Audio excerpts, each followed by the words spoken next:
E aí pessoal, tudo bom com vocês? Meu nome é Aldrin de Carvalho, esse aqui é meu canal, que é o canal do Aldrin, e hoje a gente está aqui novamente para dar prosseguimento à nossa história da filosofia, com base na história da filosofia do Giovanni Reale e do Dario Antiseri. Hoje a gente segue falando do Renascimento, mais especificamente do neoplatonismo do Renascimento, e a gente chega ao Francesco Patrizzi, que é o último autor desse período do Renascimento que a gente vai abordar aqui na nossa série. E, bom, antes de entrar no conteúdo propriamente dito deste vídeo, eu gostaria de lembrá-los que vocês podem apoiar o canal financeiramente de algumas formas. E quais são essas formas? Bom, vocês podem entrar aí na descrição, vai ter uma lista de links para a compra dos livros do Reale na Amazon, que a gente usa aqui como material didático. Se você quiser comprar pelos links, eu recomendo sempre que vocês comprem, né?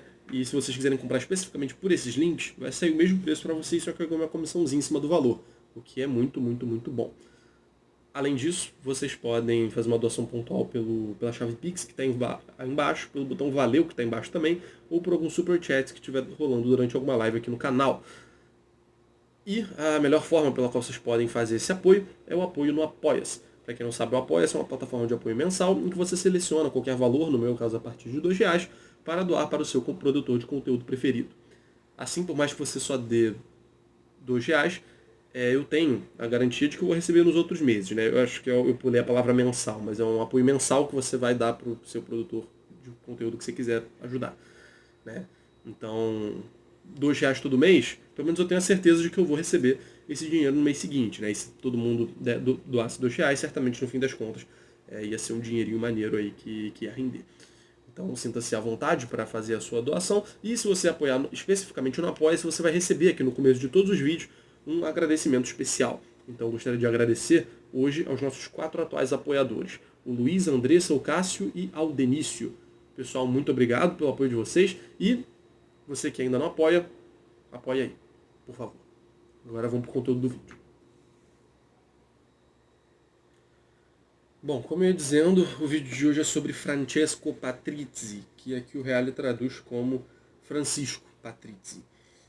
Então vamos ver aqui o que o Reale diz, é um capítulo curtinho, mas vamos ver o que ele diz e a gente vai comentando em cima. Francisco Patrizzi viveu no século XVI, entre 1529 e 1597, mas trilhou o mesmo caminho de Fitilo e de Pico. Ele representa um exemplo paradigmático da tenaz manutenção da mentalidade hermética, como já ilustramos. Ele se ocupou a fundo do corpus hermeticum, bem como dos oráculos caldeus. Sua obra teorética mais notável é a Nova Filosofia Universal. Então, o Reale aqui ele faz uma opção que eu achei curiosa de focar na parte hermética do Francisco Patrizzi, que é uma assim, que faz todo sentido, né? De fato, ele dá muita ênfase nisso. Agora, eu achei curioso que ele não traz aqui, obviamente, como sempre, eu fui pesquisar algumas semanas antes sobre esses autores e tal, dar uma olhada se tinha alguma coisa para trazer aqui, para aprofundar o que o Reale diz. Né? Eu não tiro, as coisas que eu digo aqui eu geralmente não tiro da minha cabeça, geralmente pelo menos. E eu achei curioso, porque o Patrizzi ele tem toda uma filosofia da natureza, tem toda uma coisa meio engenhosa mesmo que ele fez, grande, né? E o Reale não dá espaço para isso aqui, eu achei curioso, né, para dizer o mínimo.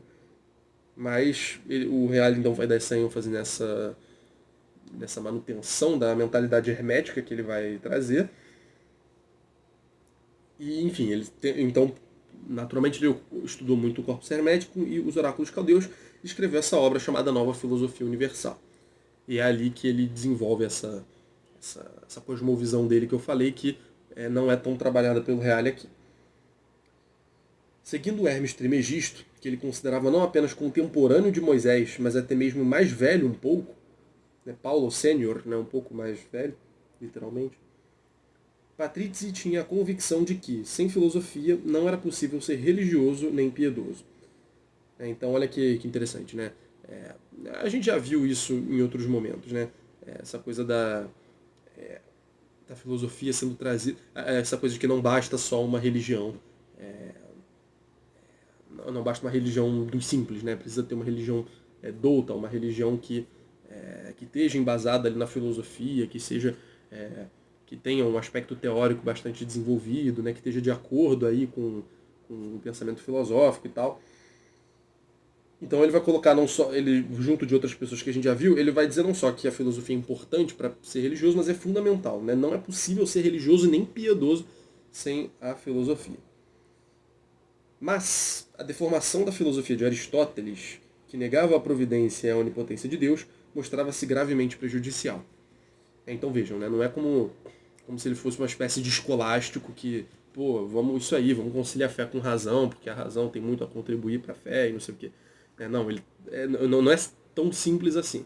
A filosofia pode ser ruim para a fé, e é o caso da filosofia de Aristóteles para o Francesco. Então, certamente, ele não se alinha nessa tradição mais escolástica. Aristóteles promove uma deformação da filosofia, que nega a providência e a onipotência de Deus. De fato, enfim, esses são dois elementos que, dada a concepção aristotélica das coisas, não é tão, essas duas noções não são tão encaixáveis assim. A providência dá pra gente, talvez, ver isso por um certo aspecto, talvez até dê para aproximar, mas a onipotência divina do Deus aristotélico realmente seria forçar bastante a barra. Portanto, era necessário opor a Aristóteles a filosofia platônica. E aqui, filosofia platônica, ele não está falando só de Platão. Está falando de Platão, claro, mas está falando também de Plotino, de Próclo e dos padres da igreja, que usaram o platonismo, o neoplatonismo, o médio e o neoplatonismo para falar de Deus, da religião cristã. Mas, especialmente, a filosofia hermética. E aí, assim, não só então a filosofia platônica, mas também as doutrinas herméticas. E aí o Hélio diz aqui que para ele um tratado de Hermes valia mais do que todos os livros de Aristóteles. Então veja como ele está realmente tirando Aristóteles enfim, realmente tem um valor ínfimo. Né? Um tratado do Hermes Trismegisto, aqueles tratados são bem pequenininhos, inclusive, teria mais valor do que tudo que o Aristóteles escreveu. Está realmente jogando Aristóteles na lata do lixo aqui.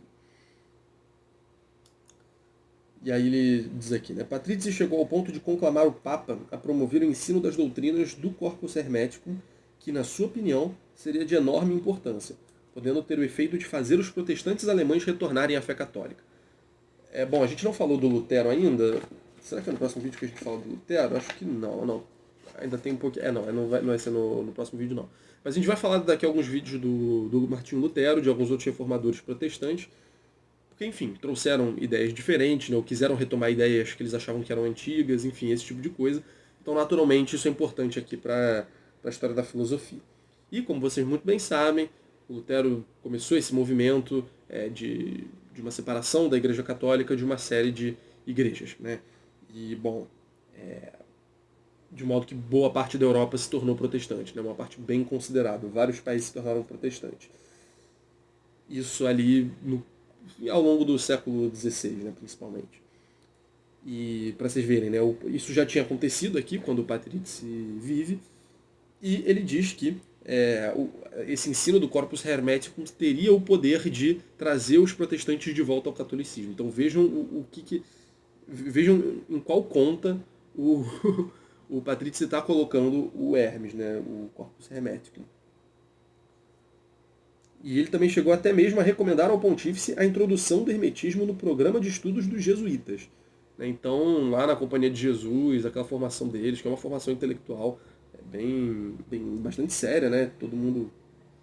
Enfim, os jesuítas são conhecidos por essa dedicação ao estudo e tal, né? Entre outras coisas, claro, mas isso inclusive. E a ideia dele era colocar no meio do programa dos jesuítas o Corpus Hermeticum para a galera lá estudar. Em suma, para Patrício, o Corpus Hermeticum teria podido ser ótimo instrumento a serviço da restauração do catolicismo. Mas a Inquisição, obviamente, condenou como não ortodoxas algumas das ideias de Patrício, que aceitou submeter-se a julgamento. Então ele aceitou submeter ao julgamento, mas de fato essas coisas não foram muito bem vistas, não foram bem-vindas quando Patrício as propôs. A tentativa de fazer a igreja acolher oficialmente Hermes Trismegisto só podia falir, dada a confusão dos planos religioso e mágico que implicava. Então essas coisas são muito próximas dentro do pensamento hermético, a gente já viu isso se manifestando em alguns autores. E, enfim, isso acho que se a igreja quisesse se aproximar disso com um pouco mais de entusiasmo, precisaria fazer uma espécie de decantação, de separação, né? O que pode, o que não pode, né? Enfim, precisaria de um trabalho mais de delimitar aquilo que não está bem delimitado nos textos do Hermes. Todavia, tal tentativa, por mais que tenha fracassado, permanece verdadeiramente emblemática e muito significativa para fazer compreender uma das componentes essenciais do espírito renascentista. Então, bom, deu errado, né? Ok, mas é interessante a gente olhar porque realmente isso é mais uma demonstração de como que esses textos, de como que essas doutrinas estavam sendo levadas muito a sério nessa época, né? Por membros da igreja, né? Por pessoas que não eram, sei lá, de novo, não eram pessoas, não eram pagãos, por exemplo, né? Eram cristãos, nesse caso aqui, especificamente católicos e bastante preocupados com as questões católicas, né? De modo que olhavam, nesse caso aqui do Patrícios, e olhava para o protestantismo e dizia, pô, como é que a gente resolve isso? Pô, o Hermes pode dar uma solução. Né? Então vejam, né? Não é nenhum grande outsider, bom, talvez um outro seja, mas assim, não é nenhum grande outsider, pelo menos a regra não é essa, né? Outsiders, pagãos, magos, obscuros, surgindo do nada e trazendo coisas diferentes. Não, é o pessoal que é padre, geralmente é cardeal às vezes, enfim, eram figuras de destaque na igreja. Né? Algumas foram mais bem vistas, outras foram menos bem vistas, de acordo com o que tentaram trazer dessas doutrinas, mas a gente vê que era algo que era bastante difundido. Né? Por mais que tivesse certa resistência, dependendo, de novo, do que estava sendo trazido dessas doutrinas, havia, sim, um clima de aceitação disso e de promoção disso também. E bem, pessoal, esse foi o vídeo, eu espero muito que vocês tenham gostado. No próximo vídeo a gente continua a falar do Renascimento, mas agora para falar de outras revivescências que a gente teve nessa época, que não a do platonismo. Né? No próximo vídeo a gente vai falar mais especificamente de Aristóteles, de como é que ele era visto aí no Renascimento, quem que defendia, quais eram as posições, os tipos de aristotelismo e assim por diante. Tá? Então, espero vocês lá. Deixem um like aí embaixo, compartilhem o vídeo, apoiem o canal financeiramente por todas as vezes que eu sempre peço para vocês apoiarem, inscrevam-se no canal e, o mais importante, divulguem o vídeo para que vocês acharem que possa se interessar. Isso é absolutamente o mais importante, tá bom?